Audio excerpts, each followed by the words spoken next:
അപ്പോൾ നമ്മളാണെങ്കിൽ അവൾക്ക് എന്താ അടുത്ത് വന്നതുകൊണ്ട് തന്നെ ഹെഡ് ഷോട്ട് ഇട്ട് കൊടുത്തിട്ടുണ്ട്. എന്നിട്ട് അപ്പുറത്ത് വേറൊരാളെ കൊല്ലാനായിട്ട് പോയപ്പോൾ നമ്മൾ മനഃപൂർവ്വം നിന്ന് കൊടുത്ത് ചാവാനായിട്ട്. കാരണം എന്തുവാ, നമുക്ക് അല്ലാതെ ഒരാളെ കൊല്ലണമല്ലോ.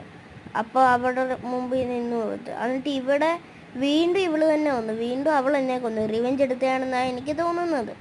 അപ്പം ഞാനാണെങ്കിൽ എന്തുവാ ഓടി സൈഡിൽ കൂടെ ഓടി മണ്ടയ്ക്ക് കയറാൻ നോക്കിയപ്പോഴത്തേക്കില്ലേ അവിടെ ഒരുത്തനങ്ങ് വന്ന് അവനെ ഹെഡ് ഷോട്ട് അടിക്കാൻ വിചാരിച്ചപ്പോൾ അവനാണെങ്കിൽ ഗ്ലൂ വാളിട്ട്.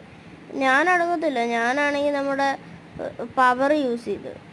എന്നിട്ട് അവൻ അവിടെയും ഗ്ലൂ വാൾ ഇട്ടപ്പോഴത്തേക്ക് എനിക്ക് ദേഷ്യം വന്ന് ഞാനില്ലേ ഇതങ്ങ് ഗ്ലൂ വാൾ പൊട്ടിക്കാന്നും പറഞ്ഞിട്ട് ആ ഗ്ലൂ വാളിൽ കുറേ അടിച്ച്. ഞാൻ കുറേ അടിച്ചെന്ന് വെച്ചാൽ കുറേ അടിച്ച്, നിങ്ങൾ തന്നെ നോക്കിക്കോ. കുറേ അടിച്ചിട്ട് അവനെ കൊല്ലാൻ നേരത്തി ഇവിടെ